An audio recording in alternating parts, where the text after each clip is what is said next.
prompt itu mereka sampai yang detail banget, yang kayak lampunya dari sini, kameranya ini, terus ini prompt itu gokil-gokil sih. Dan menurut aku sekarang prompting is also an art. Jangan sampai apa yang AI bikin terus udah mentah-mentah lo taruh aja gitu. Kayak you still have to put your own humanism into it gitu. Jadi kalau misalnya ada brief dari klien yang banyak datanya atau apa, kadang kayak tolong dong summarize gitu, itu ke AI. Jangan yang bilang tapi ya.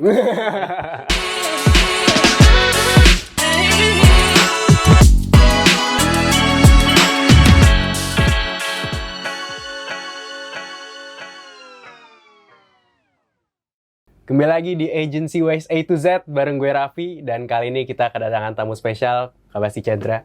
Halo. Welcome to the show, Kak. Thank you. Halo. Creative Director and Strategist di Burson Asia Pacific. Ya.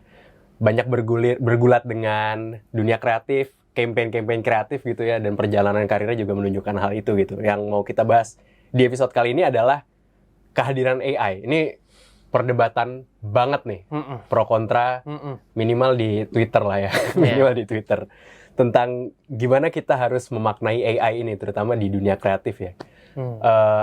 Pertama mungkin pertanyaan pengantar dulu, do you use AI sehari-hari in work gitu? Iya dong. Iya. To what extent? Se-extend-extendnya. Oh wow. Jadi benar-benar kayak harus dipakai. Malah kalau di Burson sendiri di WPP itu kita malah punya AI agent sendiri namanya WPP Open, yang obviously kita pakai buat di dalam WPP Open itu kerja sama ChatGPT, sama Gemini, sama many other AI agents lainnya. Dan memang kita sebagai karyawan WPP sendiri itu kayak bukan dipaksa, tapi disuruh.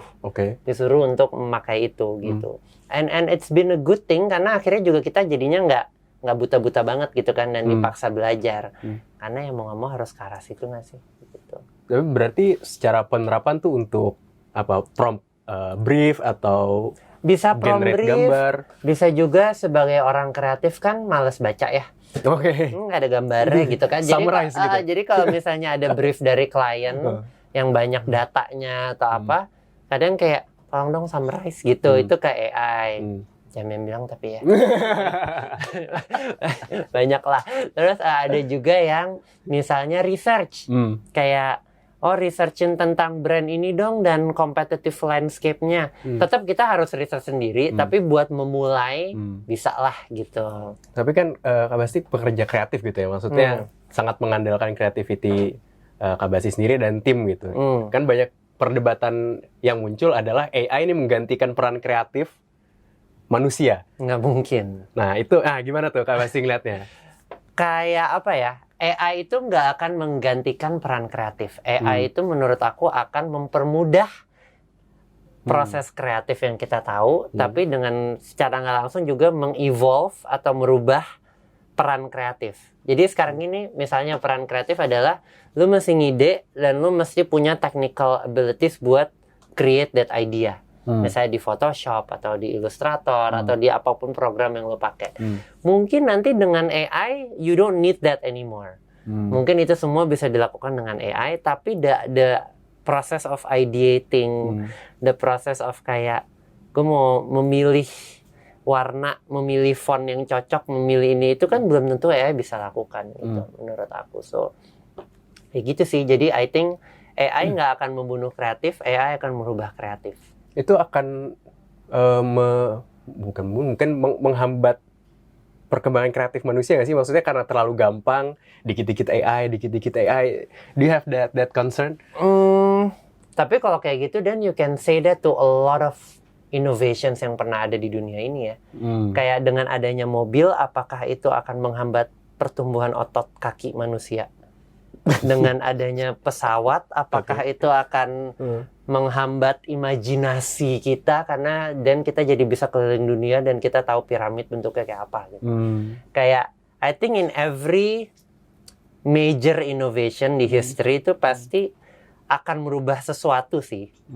Jadi mungkin otak manusia akan tidak lebih berkembang di bidang itu, tapi mungkin mereka akan berkembang di bidang lain gitu. So berarti untuk teman-teman kreatif di industri kreatif memaknai kreativitas di dunia AI ini gimana? Apakah kita semakin dimudahkan, apa justru akan ada kesempatan kerja yang hilang? Kan banyak yang concern kayak gitu nih. Desainer nih, apa kabar nih dengan adanya image generator nih? Iya, pastinya oke. Menurut aku desainer malah harus bisa lebih berkembang. Karena dia kan sekarang jadinya kalau misalnya gue mock up, selama ini gue mock up apapun tuh mock up dikit-dikit harus pakai Photoshop, sekarang gue bisa pakai AI aja.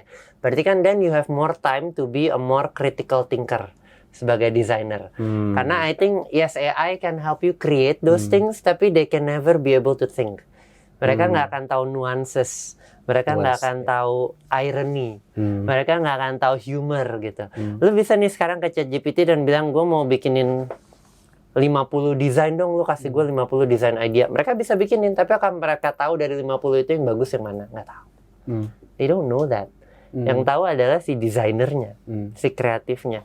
So I think dengan adanya AI malah harusnya kita tuh bisa jadi mengaccelerate our growth supaya jadi desainer yang lebih critical, lebih punya taste yang luar biasa. Karena kita sekarang mungkin bisa jadi lebih banyak fokus ke developing our taste, creating our own unique ways of designing gitu-gitu. Kalau dari segi output gitu, deliverables-nya tim kreatif atau di industri kreatif, akan ada perbedaan nggak ya dengan perkembangan teknologi ini? Kan sebelumnya dengan munculnya internet, dengan munculnya software yang sebelumnya kita pakai tangan gitu.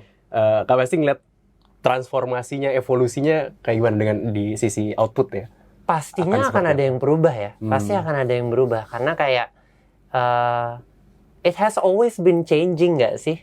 Ya kan dari yang mulai, even kalau kita ngomongin illustration style aja deh, dari yang ala-ala Disney, terus sekarang tiba-tiba mulai semenjak Pixar kan jadi 3D-an, tapi habis itu balik lagi ke hand-drawn karena Ghibli naik segala macam. Jadi it's always gonna be changing, dan itu akan selalu menjadi sesuatu yang menurut aku exciting sih to see.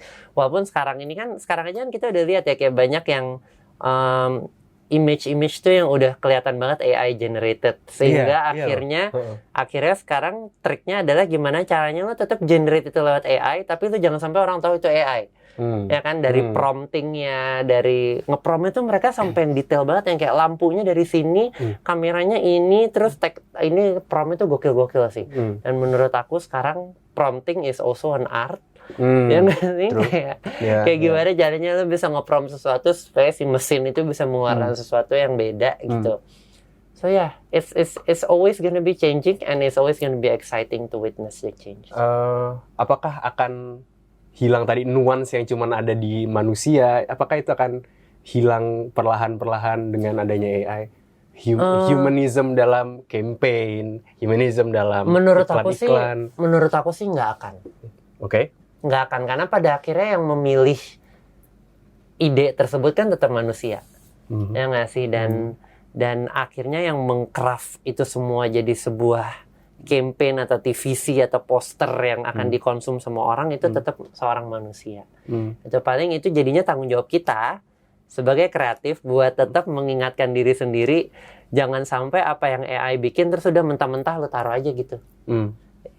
Kayak you still have to put your own humanism into it gitu. Apakah dari visual yang dibikin sama si AI terus lo apain lagi, lo masak lagi baru lo tayangin.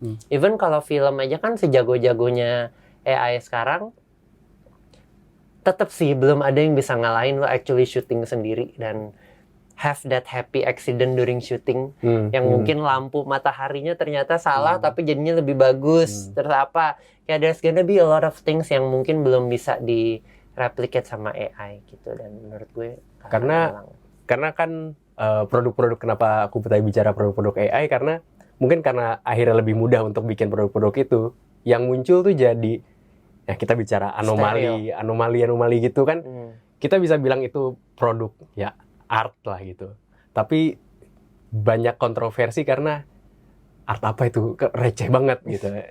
What do you think dengan kemudahan yang semakin mudah, tapi jadinya quality produknya jadi ya kayak gitu, mungkin image yang terlalu kelihatan AI, akhirnya muncul anomali-anomali tung sahur itu. Ya mungkin itulah, di saat seperti itulah kreatif tuh jadi memiliki challenge baru. Kalau dulu kan challenge kita mungkin technicalities. Lu punya ide gede tapi lu nggak tahu cara bikinnya. Sekarang dengan AI lu mungkin bisa gitu kan. Siapapun bisa bikin apapun itu. Tapi jadinya challenge-nya adalah ya tadi itu, if you make something with AI without taste, jadinya ya yang tadi itu. Tapi kalau misalnya lu punya taste, lu mau pakai AI kayak lu mau pakai gambar tangan anak kecil kayak tetap aja kalau taste lu bagus, hasilnya akan bagus. So I think the challenge for creative adalah sekarang ya kembali lagi critical thinking kita, taste kita diasah supaya AI itu cuma akan jadi tools gitu loh. Kalau tadi pertanyaan di awal ya, ini kita udah menuju akhir juga. Di awal adalah apakah menggunakan AI sehari-hari menggunakan, tapi kalau flow kerja penggunaan AI itu biasanya kayak gimana di teman-teman kreatif tuh? Sekarang ini sih yang terjadi sehari-hari itu jadinya mostly menggantikan proses ketika kita harus Photoshop sesuatu.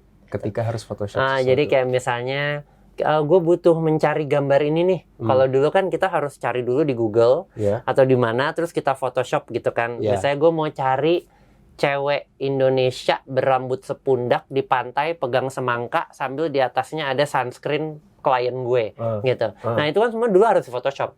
Sekarang dengan AI lu bisa ngetik itu. Dan lu prompt yang bener gitu ya, rapiin dan bener-bener lampunya dari mana, mataharinya seberapa, jam berapa, pantainya kayak apa. Itu semua lu bisa prompt di ChatGPT sampai akhirnya jadi itu.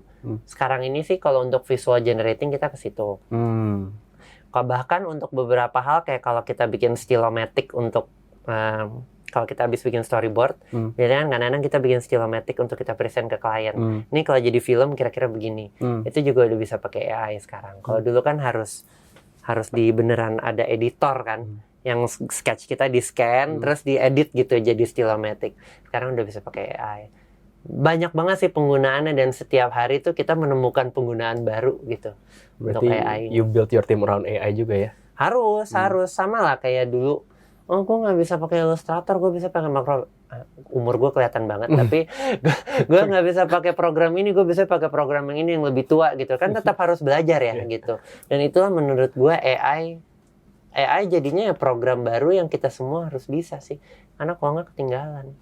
Oke. Sebagai penutup untuk teman-teman penonton, karena penontonnya kita ini banyak pekerja kreatif, anak-anak agency juga, marketing entusias, menghadapi AI sebagai tantangan, kita harus ngapain? Satu, menurut gue AI bukan tantangan. AI will never be a tantangan.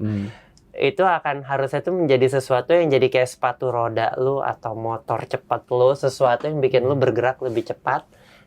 Karena kalau memang kita percaya kita tuh seorang kreatif, we know in our heart kita tuh nggak akan bisa diganti sama AI. Karena banyak hal yang kita lakukan secara kreatif itu yang AI belum bisa. Baca brief, lihat nuances, lihat ironi, lihat humor, lihat sosiologi, itu AI nggak bisa. So, use it as much as you can, pelajari semua seluk-beluknya, pelajari prompting, karena pada akhirnya, waktu itu siapa yang ngomong ya, kayak AI itu nggak akan ngalahin kita, AI nggak akan ngegantiin kita. Yang ngegantiin kita adalah orang dengan kemampuan AI yang lebih hebat dari kita. So, that's nice, penutup yang sangat mantap dari Kak Basti. Thank you Kak, udah mampir. Sama-sama. Thank you juga untuk para penonton. Kita ketemu lagi di Agency Ways A to Z episode selanjutnya. Bye. Dadah.